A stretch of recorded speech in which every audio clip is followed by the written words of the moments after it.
काल आपण पाहिलं सिद्धार्थ गौतमाला सम्यक संबोधी म्हणजे संपूर्ण सत्य ज्ञानाची प्राप्ती झाली। आणि थोडक्यामध्ये आपण हे पाहिलं की सिद्धार्थ गौतमाला ज्ञान प्राप्तीसाठी ध्यान साधनेला बसले असताना वनमाला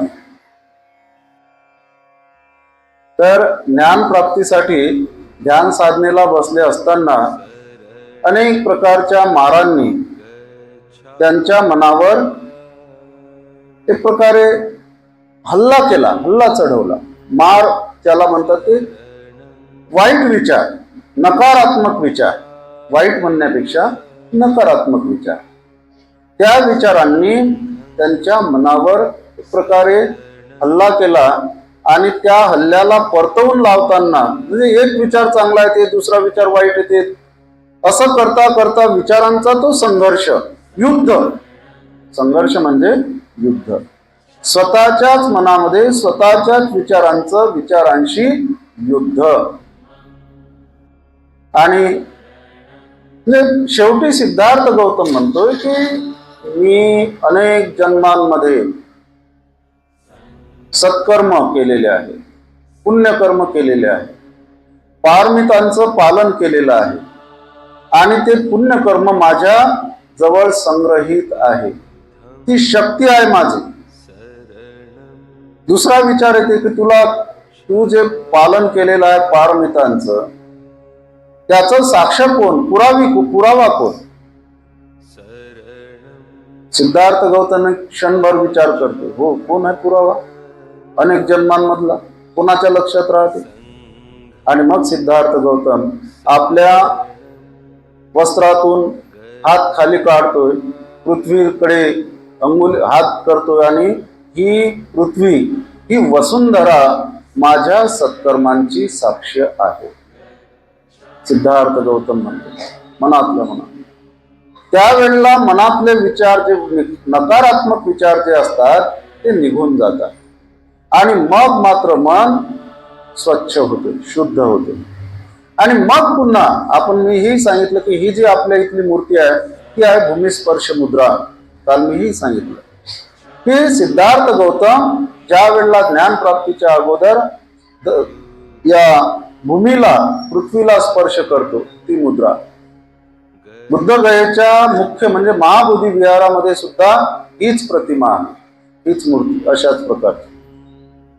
यामध्ये दोन बाबी आपण पाहायला पाहिजे ज्ञान प्राप्तीच्या बाबतीत।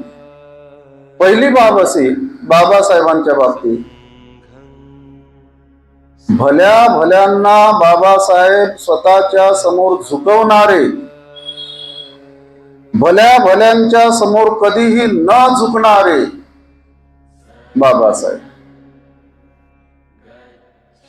भल्या भल्यांना स्वतःच्या समोर झुकवणारे, भल्या भल्यांच्याही समोर कधीही न झुकणारे बाबासाहेब। फक्त झुकतात ते भगवान बुद्धाच्या समोर। फक्त कोणासमोर झुकले? भगवान बुद्धाच्या समोर।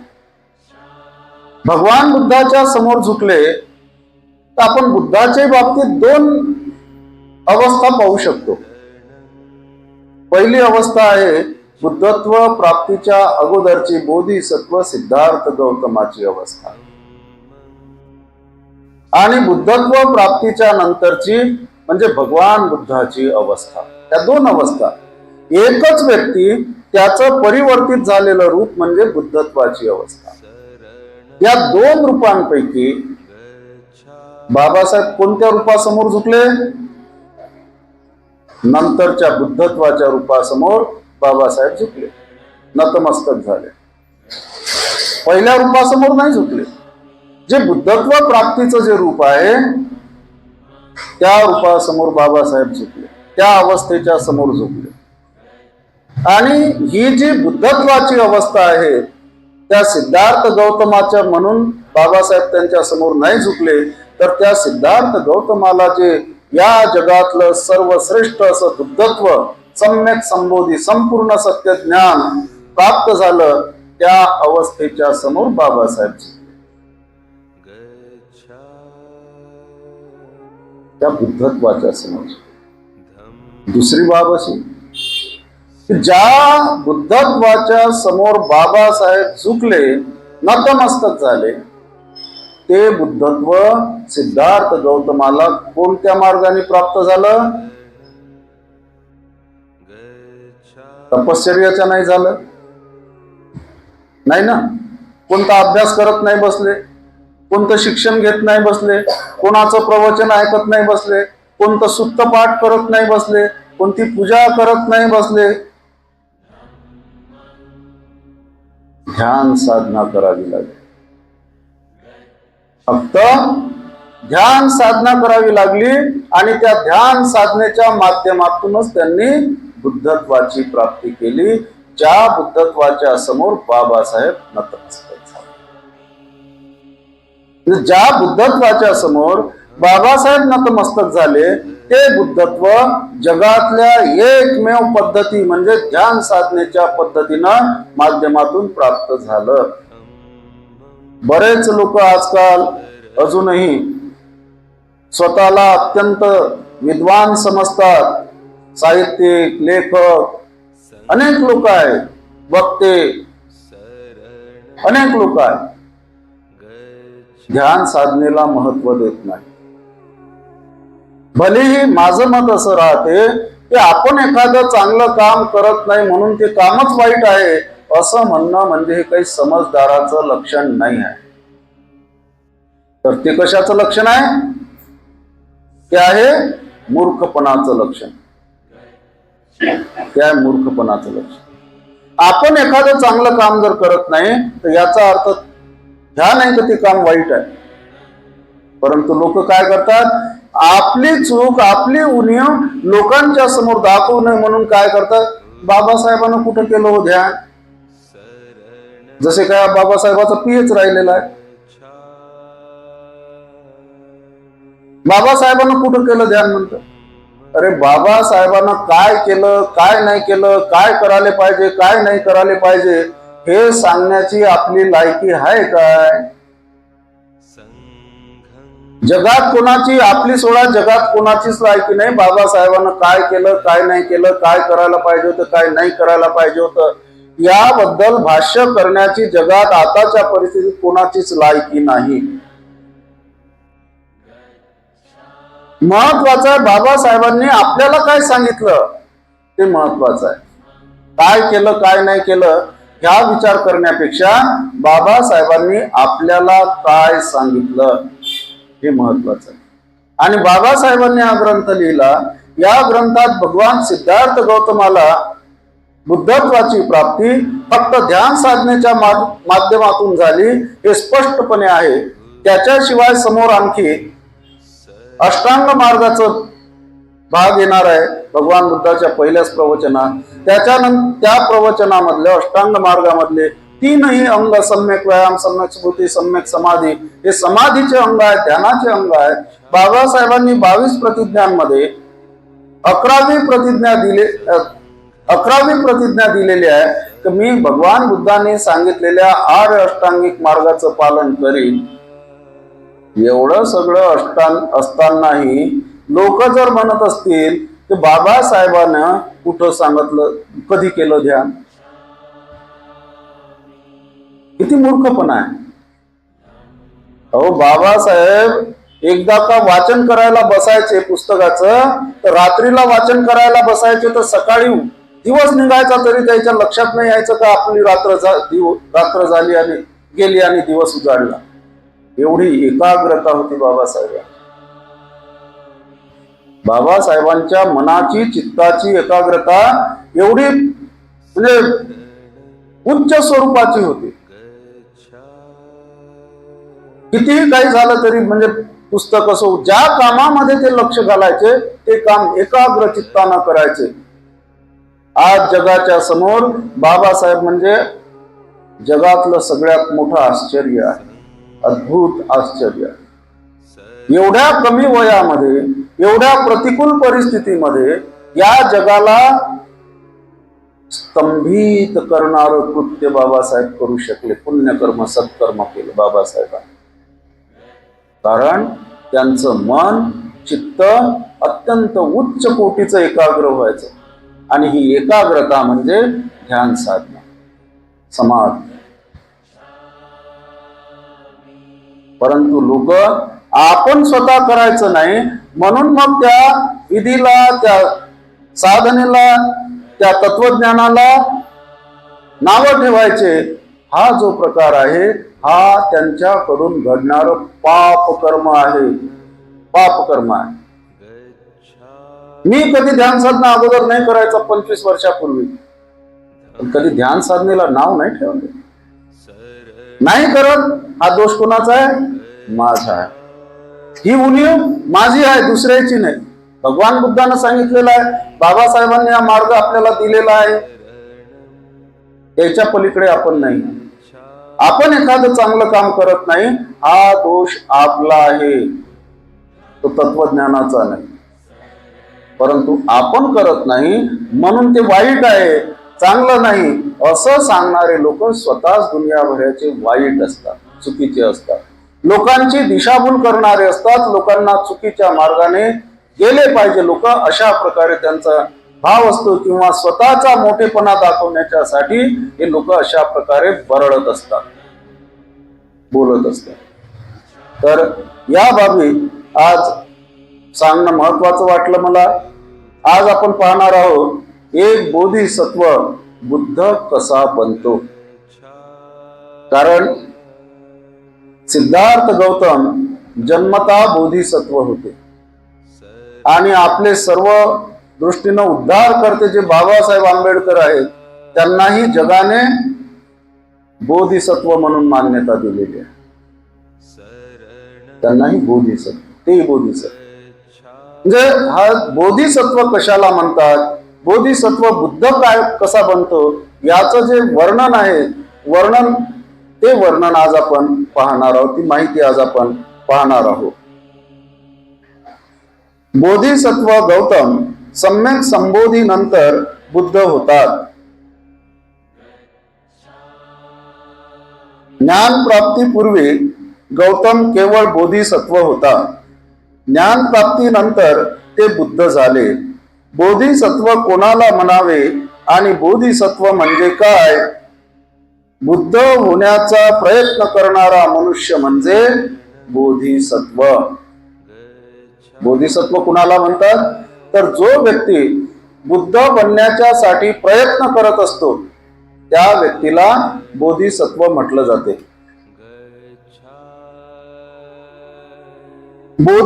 बोधिसत्व बुद्ध कसा होतो?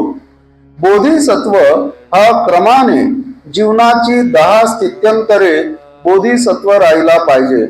बुद्ध होण्यासाठी बोधिसत्वाने काय केले पाहिजे? बोधिसत्व आपल्या जीवनाच्या पहिल्या अवस्थेत मुदिता प्राप्त करून घेतो. सोनार ज्याप्रमाणे चांदीतले कीट काढून टाकतो, त्याप्रमाणे बोधिसत्व आपल्यातील अशुद्धता काढून टाकल्यावर असा विचार करू लागतो की प्रथम अविचारी असलेला पण पुढे विचारी बनलेला मनुष्य ढगातून बाहेर पडलेल्या चंद्राप्रमाणे जगाला प्रकाशित करतो. हे जाणल्यावर त्याला आनंद होतो आणि त्याला सर्व प्राणी मात्रांच्या कल्याणाची तीव्र तळमळ लागते. एक बोधिसत्व बुद्ध बनण्याच्यासाठी कसा जगत असतो? तर तो जसं आपण शिक्षण घेतो, शिक्षण घेत असताना पहिल्या वर्गात नाव टाकतो, पहिला वर्ग पास होतो. पहिल्या वर्गात नाव टाकल्यानं पास होते काय? नाही होत, है ना? पहिल्या वर्गात नाव टाकल्यावर मग वर्षभर शिक्षण घ्या, अभ्यास करा, मग परीक्षा द्या. परीक्षा दिल्यावर पास झालं. पास झाल्यावर मग जाहीर होते की आता हा पहिला वर्ग झाला. दुसरा वर्ग, तिसरा वर्ग, चौथा वर्ग, पाचवा वर्ग, 6वा, 7वा, 8वा वर्ग लय कठीण असते. 9वा, 10वा, ह्या जे प्रत्येक वर्ग पुढे शेवटी त्याचं स्पष्टीकरण येईल, पण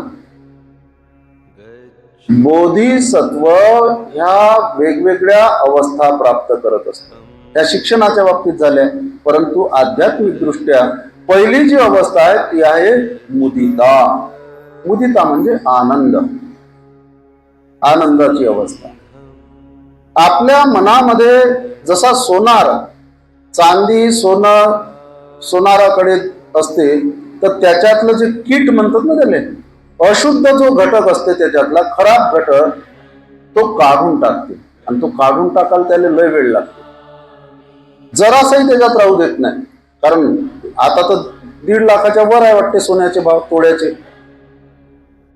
आणि त्याच्यात जर कीट म्हणजे खराब जर मळ असला त्याच्यात, तर काय होईल? लोक कसे घेतील? लोकांचं नुकसान आहे ना लोकांचं.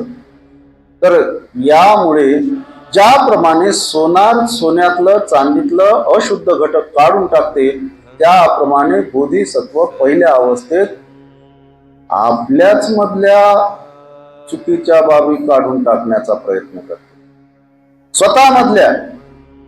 स्वतःमधल्या ज्या काही अज्ञान चुकीच्या बाबी असतील त्या सगळ्या पाहते, तपासते, शोधते आणि त्या काढून टाकण्याचा प्रयत्न करते. आणि ते प्रयत्न करीत असताना जगामध्ये जे लोक अशुद्ध स्वरूपात जगत आहेत, वागत आहेत, बोलत आहेत, त्या लोकांच्या सुद्धा वाईटपणा काढून टाकण्यासाठी मदत करत असते.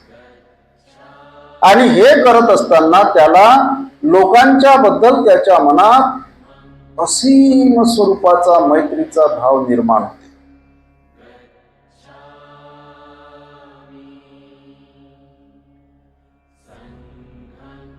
सर्व प्राणी मात्रांच्या कल्याणाची तीव्र तळमळ त्याच्यामध्ये निर्माण होते. सगळ्याचं कल्याण झालं पाहिजे ही श्रेष्ठ अशी भावना त्याच्यामध्ये निर्माण होते.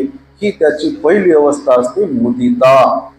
म्हणजे हे बौद्ध साहित्यामधल्या या अवस्थांचे नाव आहेत. असं समजा की डिग्री आहे आपल्या भाषेत. म्हणजे तो काही डिग्री असा अभ्यास करून नाही, तर स्वतःच्या परिश्रमातून, अथक असीम अशा कष्टातून, परिश्रमातून ती प्राप्त होत असते अवस्था. दुसरी अवस्था, जीवनाच्या दुसऱ्या अवस्थेत त्याला विमलता प्राप्त होते.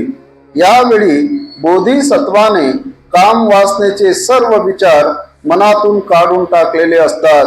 तो दयाशील होतो, तो सर्वांना दया दाखवितो, तो लोकांच्या दुर्गुणाची खुशामत करीत नाही किंवा त्यांच्या सद्गुणाविषयी त्यांना नाउमेद करत नाही. ही बोधिसत्वाची ही दुसरी अवस्था असते. विमलता म्हणजे शुद्धता. विमलता म्हणजे शुद्धता. तो स्वतःमधले जे काही दोष आहेत ते काढून टाकतो. काया वाचा मनानं असलेले ते सगळे काढून टाकतो. आणि या अवस्थेमध्ये त्याला तो कोणाची कितीही मोठा असला तरी त्याची खुशामत नाही करत. आणि कितीही नावाजलेला असला, जवळचा असला, तर त्याला सोडतही नाही. ज्याचं जे बरोबर आहे त्याला तो बरोबर म्हणते, ज्याचं चुकीचं आहे त्याला चूक म्हणते. त्या सगळ्या ज्या बाबी आहेत ना बाबासाहेबाच्या जीवनात स्वतः बाबासाहेबालाच लागू पडतात. पहिल्या गोलमेज परिषदेच्या वेळेस बाबासाहेब इंग्लंडला गेले आणि इंग्लंडला जाऊन आपल्या अस्पृश्य लोकांची जी हकीकत आहे ती मांडली आणि स्वतंत्र मतदारसंघाची मागणी मंजूर करून दिली. आणि ही बाब पहिल्या गोलमेज परिषदेले महात्मा गांधी गेले नव्हते. बाबासाहेब तिकडून आल्यावर हे सगळा वृत्तांत भारतात समजला की बाबासाहेबांना अस्पृश्य समाजाच्या साठी स्वतंत्र मतदारसंघ मान्य करून घेतला. महात्मा गांधी येरवड्याच्या तुरुंगामध्ये आमरण उपोषणाला बसले. महात्मा गांधी त्यावेळेस संपूर्ण देशामध्ये नावाजलेलं व्यक्तिमत्व. बाबासाहेब त्याच्या समोर काहीच नाही, वयानही लहान. जसजसं ते उपोषण पुढं पुढं जात होतं, दिवस वाढत होते, तसतशा बाबासाहेबाले रक्तानं लिहिलेले पत्र आले धमकीचे, खुनाच्या धमकीचे पत्र आले की तुम्ही तुमची मागणी जे मंजूर जरी झाली असली तरी ते मागं घ्या. बाबासाहेब सहजासहजी म्हणजे झुकले नाहीत, पण शेवटी ना इलाज असतो माघार घ्यावी लागली. कारण ज्या लोकांच्या साठी त्यांनी स्वतंत्र मतदारसंघ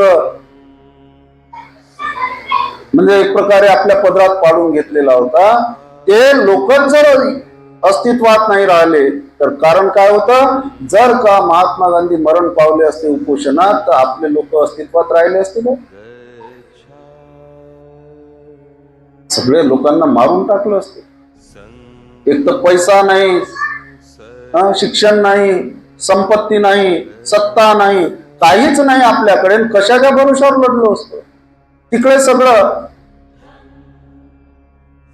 म्हणून बाबासाहेब पहिले तर बाबासाहेब म्हणतात की मला या समोरच्या इलेक्ट्रिकच्या खांबाले टांगून फाशी जरी दिली तरी मी माघार घेणार नाही. ते प्रसंग आजही मी वाचतो ना तर अंगावर असे रोमांच होते. एवढा भयानक प्रसंग आहे तो बाबासाहेबाचा आलेला. आजही आपण वाचाव तर भयंकर, म्हणजे असं अंगावर काठी उभी होतात. किती बाबासाहेबाला तो त्रास झाला असेल. आणि अमरावतीचेच आपल्या विशेष बाब, आपल्या अमरावती जिल्ह्यातलेच गणेश आकाराम गवई नावाचे व्यक्ती बाबासाहेबाच्या विरोधात होते. त्या पुणे करारावर सही आहे द्यायची महात्मा गांधीजीच्या बाजूने, काँग्रेसच्या बाजूने, बाबासाहेबाच्या विरोधात. ही परिस्थिती आहे. बाबासाहेब विचार करतात की ज्या लोक, आणि म्हणजे जरी एवढे महात्मे होते, महात्मा गांधी एवढा प्रसिद्ध व्यक्ती होता, सगळे लोक त्याचा आदर करत होते, पूज्यभाव ठेवत होते, पटलं नाही ना, नाही म्हणजे नाही, नाही म्हणजे नाही. कधी महात्मा म्हटलं नाही बाबासाहेबांनी त्यांना, मिस्टर गांधी असंच म्हटलं. पोरगा म्हणजे कितीही जवळचा असला, आता पोरगा एकुलता एक प्रकाश आंबेडकरांचे वडील चुकीचे जर काम केले तर त्यांनाही दुनियाभराचं झापत होते बाबासाहेब, सोडत नव्हते. गोळी घालून ठार मारील म्हटलं एका पत्रामध्ये बाबासाहेबांना. पोराले कोण म्हणते असं, आई मरण पावली, एकुलता एक पोरगा. जी गोष्ट पटत नाही ती नाही म्हणजे नाही, मग तो जवळचा असो की दूरचा असो. आणि जी गोष्ट पटते ते जर एखाद्या शत्रूने जर केली तर त्याचंही समर्थन करायचं. महात्मा गांधीचा खून झाला त्यानंतर जे काही ब्राह्मण लोक होते त्याच्यावरही अन्याय अत्याचार खूप झाले, खास करून पश्चिम महाराष्ट्रात. महाराष्ट्राचे मुख्यमंत्री होते बाळासाहेब खेर म्हणून ब्राह्मण, काँग्रेसवाल्यानं त्याला नजर कैदेत ठेवलं होतं. बाळासाहेब खेरला कोणी भेटत नव्हते, बाबासाहेब एकटे गेले त्याला भेटायला, खुलेआम गेले भेटायला. त्या व्यक्तीने म्हटलं तर जे माझ्या पक्षाचे लोक मला भेटायला नाही आले तिथं तुम्ही आले तुमचा विरोध करून.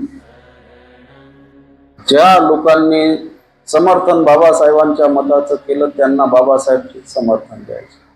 ही बाबासाहेबाचं, यालाच बोधिसत्व म्हणतात. बोधिसत्व असाच असते, तो कोणाची खुशामत करत नाही आणि कोणाचा लांबून चालून करत नाही, कोणाच्या बद्दल चुकीचं काम करत असला तर ते मान्य करत नाही. हे बाबासाहेब होते. ही जी अवस्था आहे दुसऱ्या प्रकारची अवस्था विमलता त्याला म्हणतात, शुद्धता. तिसरी अवस्था, जीवनाच्या तिसऱ्या अवस्थेत प्रभाकारी अवस्था प्राप्त करून घेतो.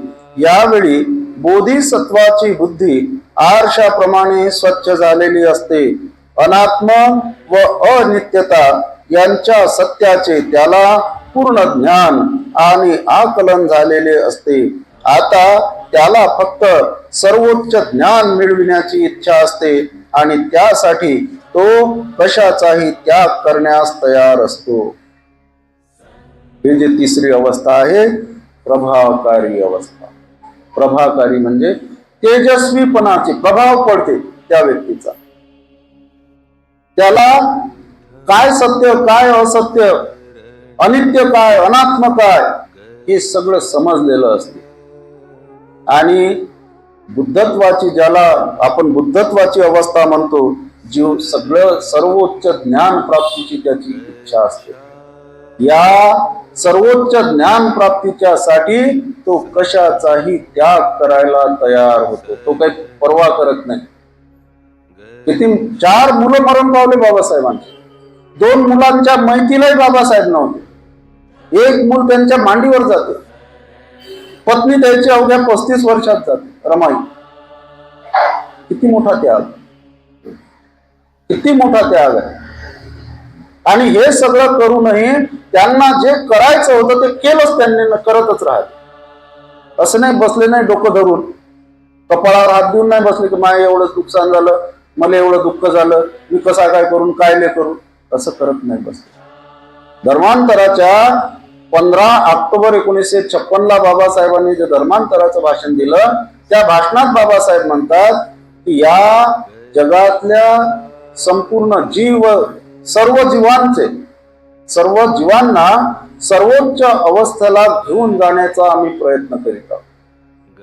बाबासाहेबांचं भाषणात म्हणतात, या जगातील सर्व सजीवांना सर्वोच्च अवस्थेपर्यंत घेऊन जाण्याचा आम्ही प्रयत्न करीत आहोत आणि त्यासाठी वाटेल तो त्याग करण्याची आमची तयारी आहे.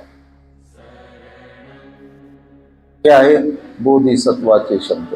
ही आहे बोधिसत्वाची विमलता, तेजस्विता.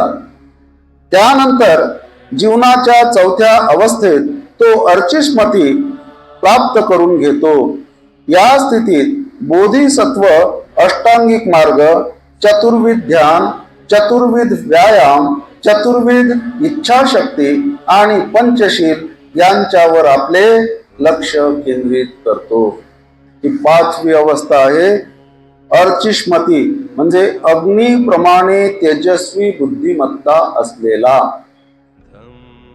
या अवस्थेमध्ये अष्टांगिक मार्ग, 4 प्रकारचे ध्यान, 4 प्रकारचे व्यायाम, 4 प्रकारच्या इच्छाशक्ती आणि पंचशील या सगळ्याचं पालन करण्यावर आपलं संपूर्ण लक्ष तो केंद्रित करतो.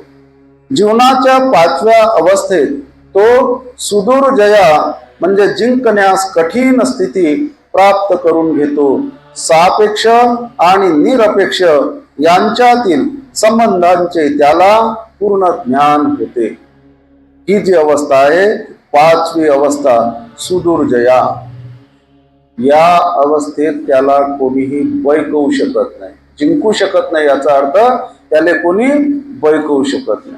त्याला किती लालूच द्या, प्रलोभन द्या, तो आपला मार्ग नाही सोडत.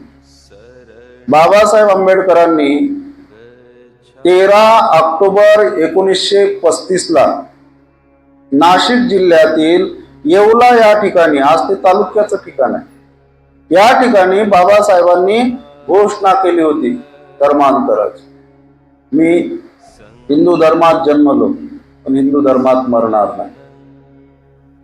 कोणता धर्म स्वीकारणार हे काही सांगितलं नव्हतं. त्यामुळे बाबासाहेबांनी आपल्या धर्मात यावं, आपला धर्म स्वीकार करावा म्हणून बाकीच्या धर्माच्या लोकांनी किती बाबासाहेबांना आश्वासनं दिली, प्रलोभनं दिली. तुमच्या लोकांना पाहिजे ते आम्ही देऊ, तुम्हाला जे पाहिजे ते देऊ. बाबासाहेब नाही बदलले, प्रलोभनाला बळी नाही पडले, कारण ते आपल्या विचारांवर ठाम होते. त्यांची दिशा ठरलेली होती आणि त्यामुळे ते कोणाचे बैकाव्यात येऊ शकणारे नव्हते. त्यावेळेस काही लोक आपल्या मधले, बाबासाहेबांच्याच पक्षामधले काही लोक काँग्रेसमध्ये जायचे किंवा जाण्याची इच्छा व्यक्त करत होते. बाबासाहेब म्हणत, अरे मी दगडासारखा आहो, मी दगडासारखा आहो, मला पाण्यात कोणतेही टाकलं तरी मी काही विरघळणार नाही. पण तुम्ही ढेकळासारखे आहात, मातीच्या ढेकळासारख्या. तुम्हाला कुठे जराशे पाण्यात टाकलं तर तुम्ही काय व्हाल, विरघळून जाल. तुम्ही नाही राहणार चांगले. कारण बाबासाहेब काँग्रेसच्या मंत्रिमंडळात होते आणि म्हणून लोकांना वाटत होतं की बाबासाहेब आता आपणही जाऊ. बाबासाहेब म्हणतात की मी कुठेही गेलो तर मी दगड आहो, मी नाही विरघळू शकत. पण तुमचं तसं नाही. आणि आजही आपण पाहून राहिलो आपली अवस्था. आणि म्हणून या ज्या बाबी आहेत की बाबासाहेब त्यावेळेला जिंकण्यास कठीण, त्यांना कोणीही जिंकू शकत नाही. बोधिसत्वाला या अवस्थेत, सुदूरजया अवस्थेत कोणीही जिंकू शकत नाही. जीवनाच्या 6व्या अवस्थेत तो अभिमुखी होतो. या अवस्थेत पदार्थांची उत्क्रांती आणि तिचे कारण यांची 12 निदाने पूर्ण आकलन करण्याची त्याची तयारी झालेली असते. आणि अभिमुखी नावाच्या त्या ज्ञानामुळे अविद्येने अंध झालेल्या सर्व प्राणी मात्रांविषयी त्याच्या अंतःकरणात अगाध करुणा उत्पन्न होते. ही जी 6वी अवस्था आहे अभिमुखी. अभिमुखी ही जी अवस्था आहे, या अवस्थेमध्ये हे जग किंवा या जगात जेही काही निर्माण होते ते निर्माण होण्याचं काय कारण आहे. जगामध्ये काही निर्माण हो, हे जगामध्ये जे काही जन्माला येते, असं म्हणा, निर्माण होण्यापेक्षा जन्माला जे येतात त्या जन्माचं कारण काय, जन्माला येण्याचं. आणि हे सगळे जीव जन्माला येतात, ते कसे जगतात, कसा त्यांचा लय होतो, म्हणजे कसे ते नष्ट होतात, याचा जो सिद्धांत आहे 12 निदान, त्याला म्हणतात प्रतित्य समुत्पाद सिद्धांत. तो आपण पुढे पाहणार आहोत. याचे 12 कड्या आहेत, याच्या 12 कारण, 12 कड्या आहेत. तर हा सिद्धांत आपण सम्यक दृष्टी ज्यावेळेला पाहू अष्टांग मार्गात, त्यावेळेला हे आपण पाहणार आहोत.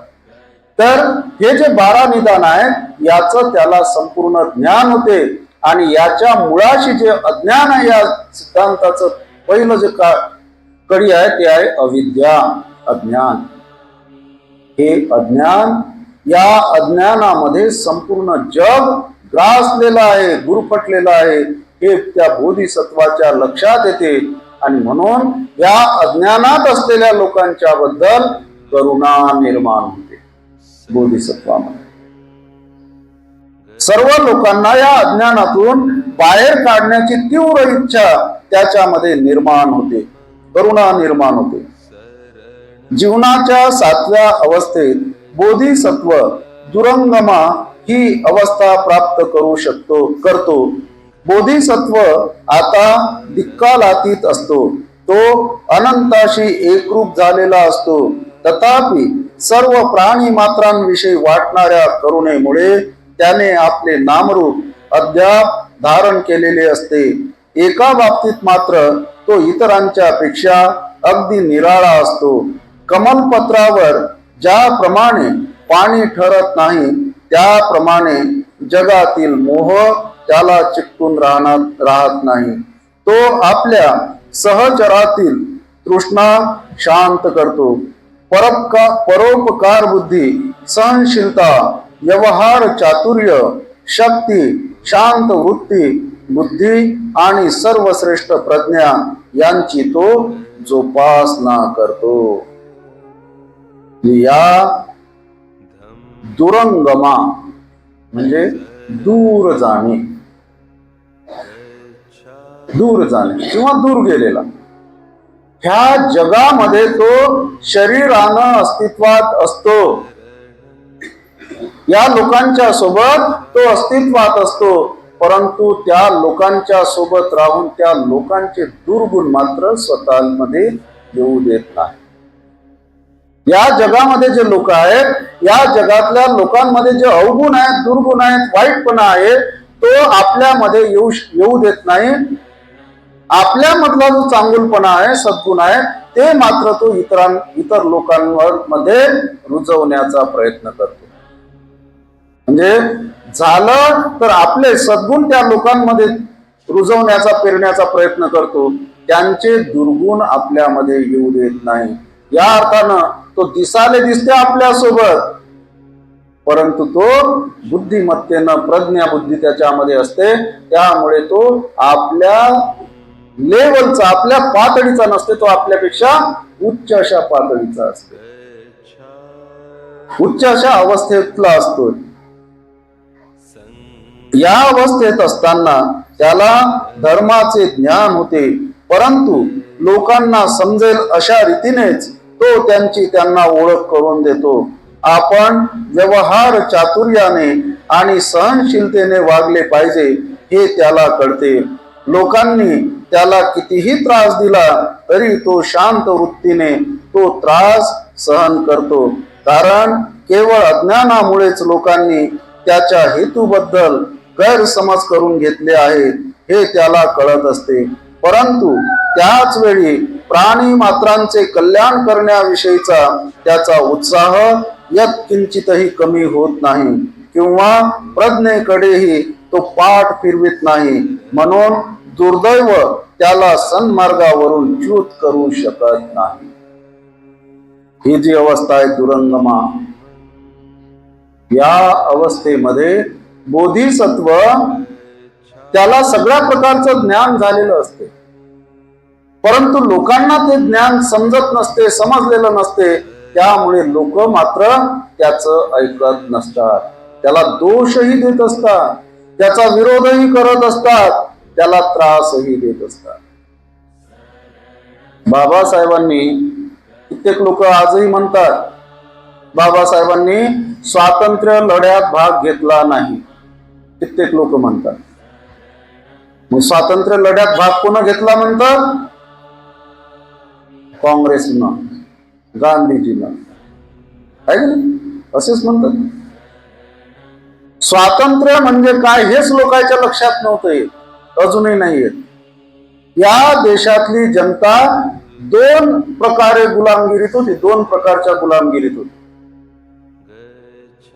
पहिली गुलामगिरी जी हजारो वर्षांपासून चालत आलेली आहे ती वर्ण व्यवस्थेची गुलामगिरी. ती वर्ण व्यवस्थेची गुलामगिरी हजारो वर्षांपासून चालत आलेली आहे, आणि अस्पृश्य लोक तर वर्ण व्यवस्थेच्या बाहेरचे होते. बाबासाहेब त्याला आउटकास्ट पीपल्स असं म्हणतात, वर्ण व्यवस्थेच्या बाहेरचे लोक. म्हणजे ते शूद्रांमध्ये सुद्धा गणल्या जात नव्हते, अतिशूद्र असं म्हटलं जातं. शूद्र तरी वर्ण व्यवस्थेत होते, चौथ्या वर्णात, पण अस्पृश्य लोक वर्ण व्यवस्थेच्या पेक्षा बाहेर होते.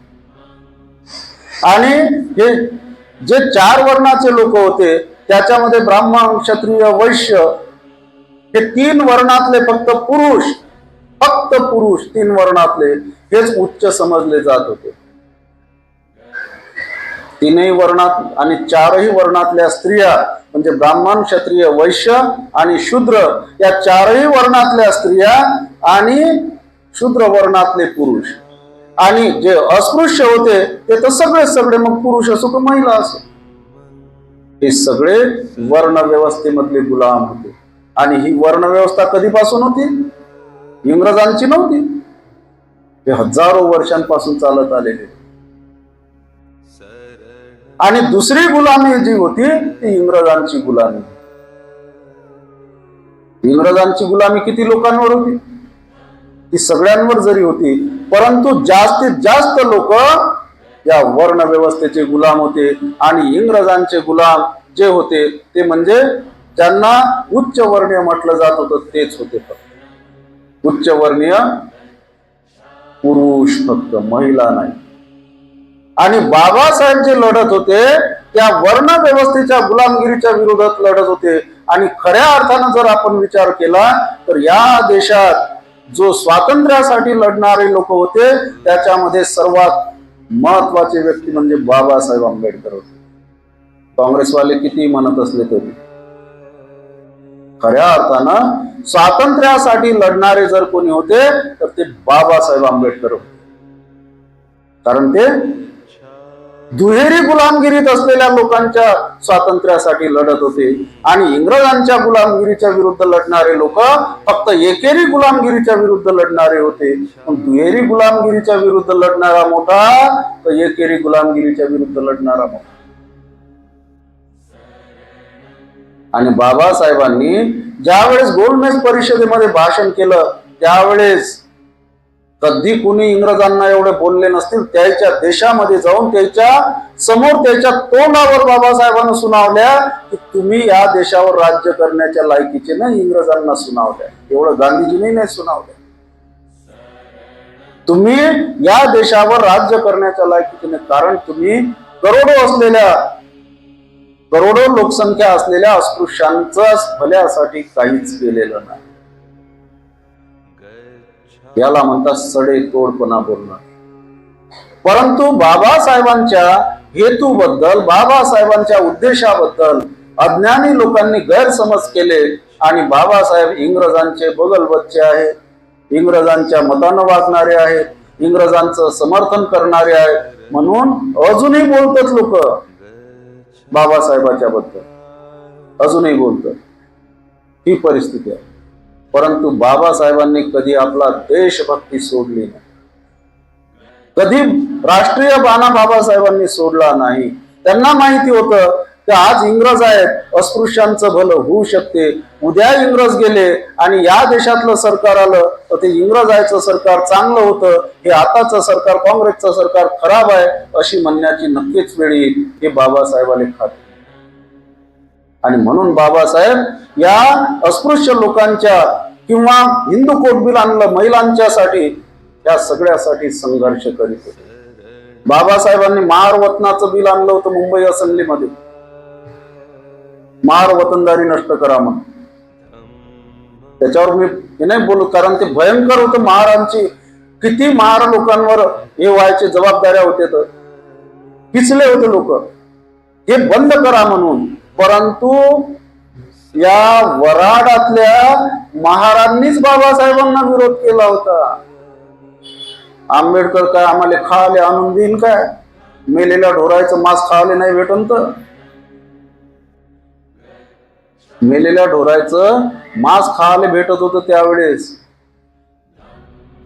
वतनदारी, महार वतनदारी बंद करा म्हणून जेव्हा बिल आलं तर बाबासाहेबांच्या विरोधात आम्हाला सांगायचे जुने लोक का आपल्या गावातली लोक बोलत होते बाबासाहेबांच्या विरोधात. सांगा किती चांगले लोक असतील, है ना? जे बाबासाहेब ज्या लोकांच्यासाठी झगडत होते, भांडत होते, परिश्रम घेत होते, आपल्या सर्व घरादारावर तुळशी पत्र ठेवलेलं होतं, त्या बाबासाहेबांच्या बद्दल तेच लोक ज्याच्यासाठी भांडत होते तेच लोक बाबासाहेबांच्या हेतूबद्दल गैरसमज पसरवत. आता यायले कुठे एवढ्या अक्कला होते?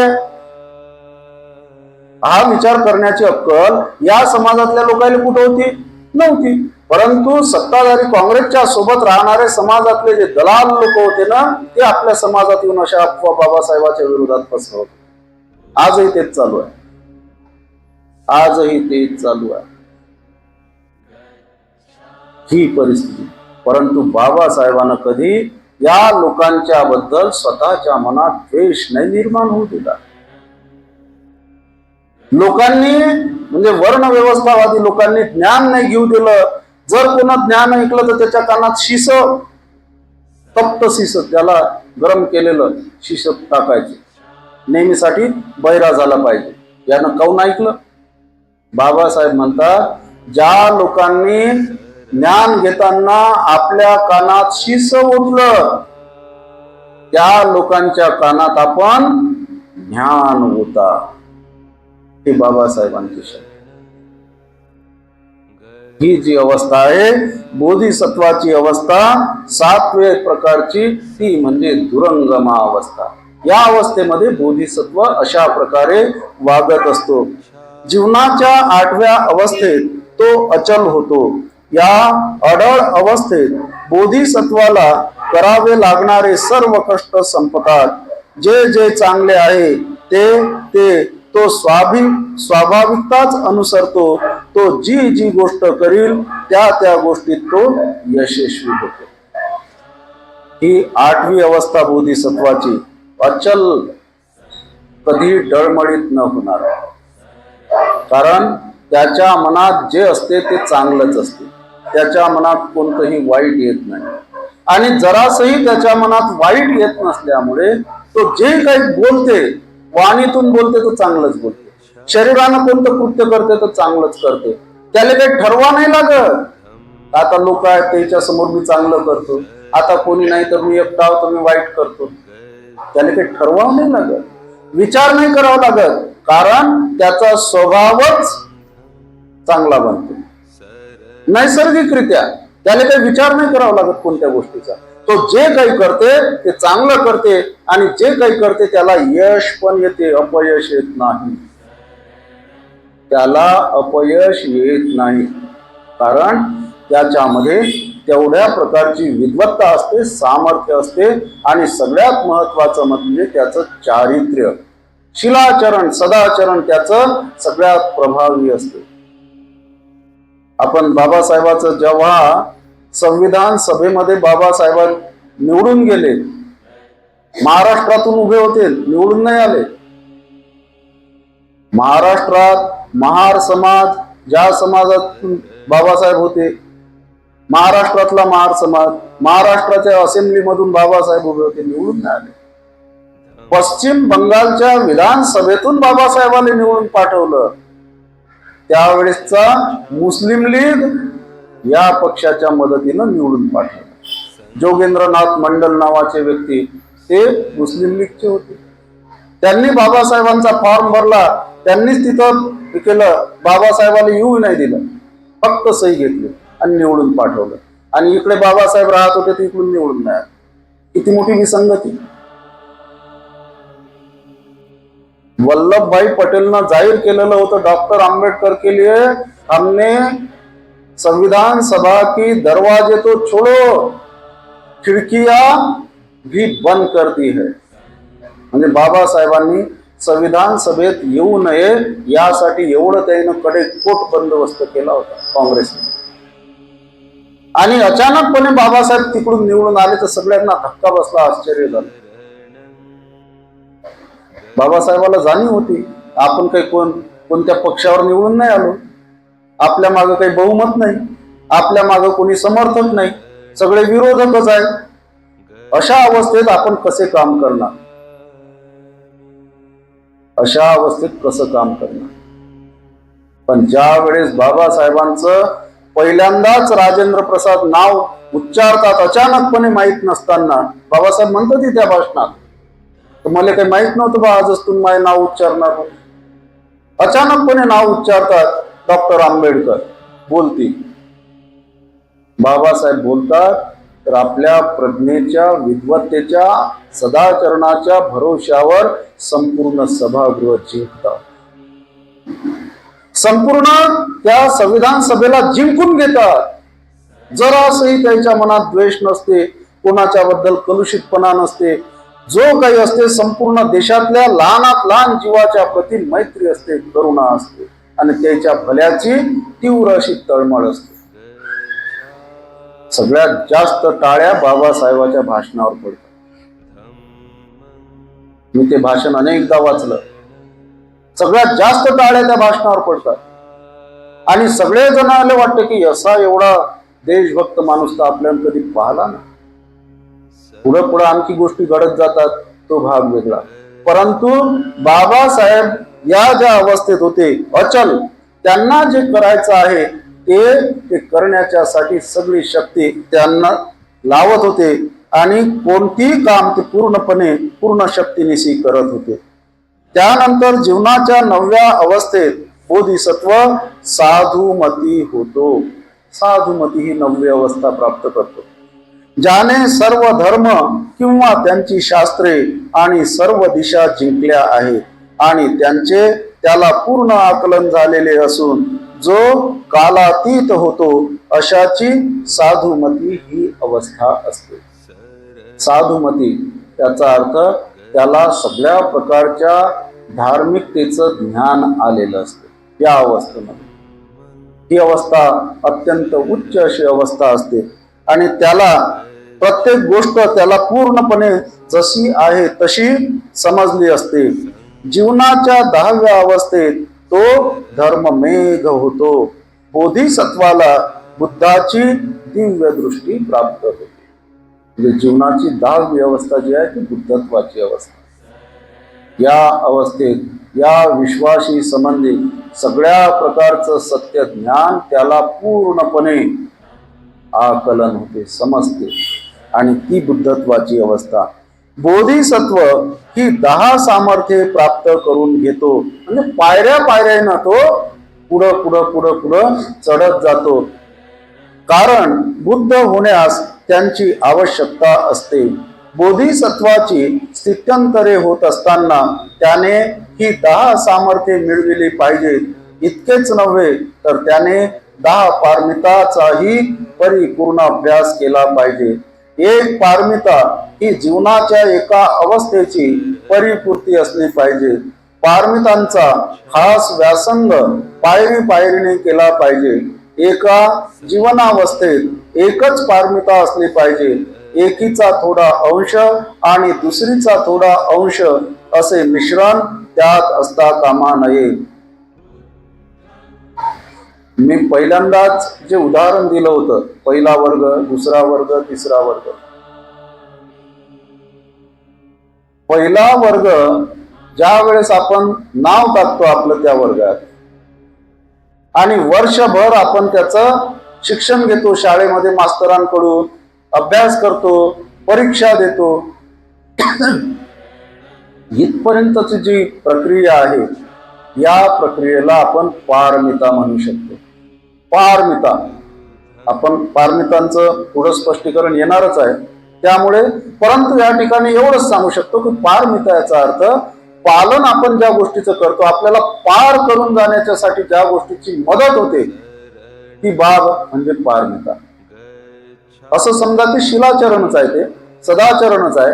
म्हणजे एक पारमिताचं पालन करत असताना ती पारमिताचं पूर्णपणे पालन झालं की एक अवस्था प्राप्त होते. म्हणजे पहिल्या वर्गात आपण ऍडमिशन घेतली, शिकलो, अभ्यास केला आणि परीक्षा दिली. परीक्षा दिली म्हणजे झालं नाही तर त्या परीक्षेचा निकाल पास झाला असा आला पाहिजे. पास झाल्यावरच पहिला वर्ग झाला असं म्हणता येईल, नापास झाला तर नाही म्हणता येणार. अशासारखं आहे.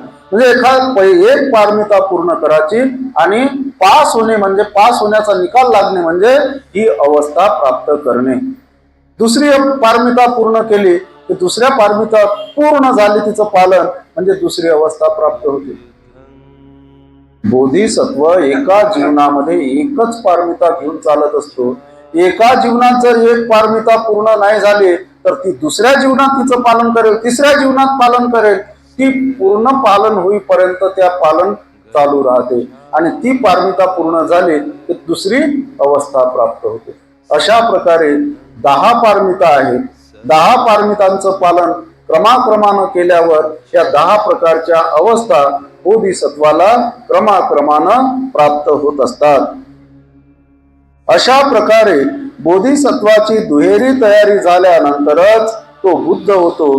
बुद्ध हा बोधिसत्वाच्या जीवनातील कळस होय.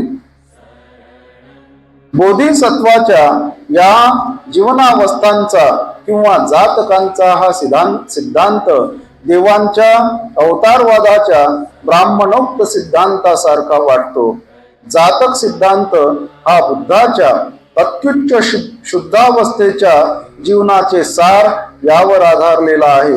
अवतारवादात देवाच्या जीवनाची घडण पवित्र असावी अशी अपेक्षा नाही. अवतारवादी ब्राह्मणोक्त कल्पनेचा अर्थ इतकाच की देव निरनिराळे अवतार घेऊन आपल्या भक्तांचे रक्षण करतो. मग त्याचे वर्तन अतिशय अशुद्ध आणि अनैतिक असले तरी चालते. बुद्ध होण्यासाठी बोधिसत्व आवश्यक अशा 10 जीवनावस्थांतूनच गेला पाहिजे.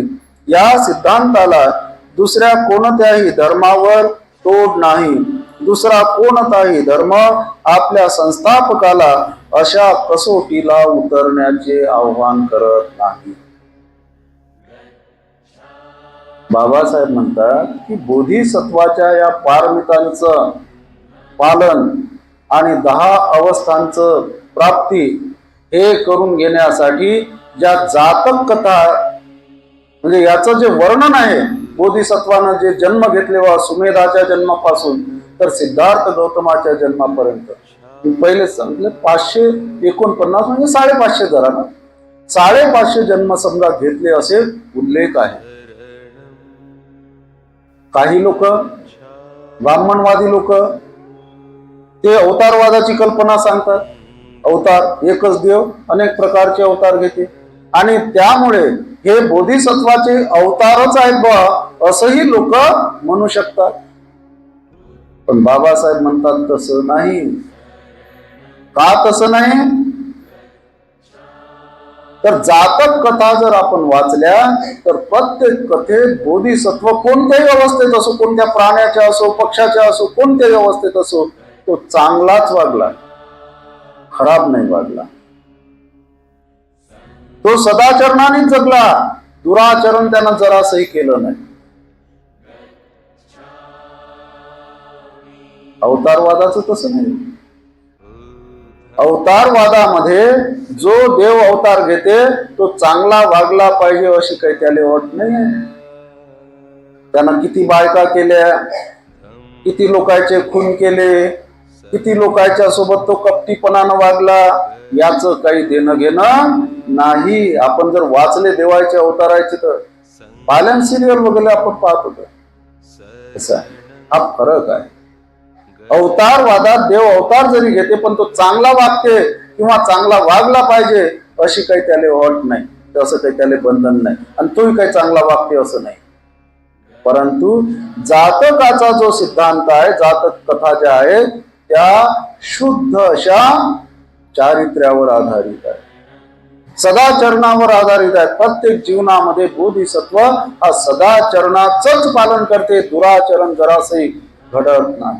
हा फरक आहे या दोन मध्ये, जातक आणि अवतारवाद. आणि बोधिसत्वापासून तर बुद्धत्वापर्यंत जाण्याचा जो प्रवास असते बोधिसत्वाचा, तो काही साधा सोपा नसतो. आपण जर पाहिलं या पारमितांच्या बाबतीत तर अनेक जन्मांमध्ये स्वतःचे जीव देतो बोधिसत्व, अनेक जन्मांमध्ये सगळ्याचा त्याग करते, सगळ्या सर्वस्वाचा त्याग करते. खूप कठीण परिस्थितीमधून त्याला जावं लागते, तरीही तो जाते, तरीही तो ते करते. अवतारवादामध्ये अशी काही अट नाही. त्याला जर त्रास होत असला तो दुसऱ्याचा जीव घेईल अवतारवादामध्ये. जातक कथामध्ये तसं नाही, तो दुसऱ्याचा जीव कधीच घेत नाही. दुसऱ्याचा जीव वाचवण्याच्यासाठी स्वतःचाही जीव देऊ शकतो. ह्या फरक आहे. तर आज आपण इथंच थांबूया. हा जो महत्वाचा भाग, एक बोधिसत्व बुद्ध कसा बनतो.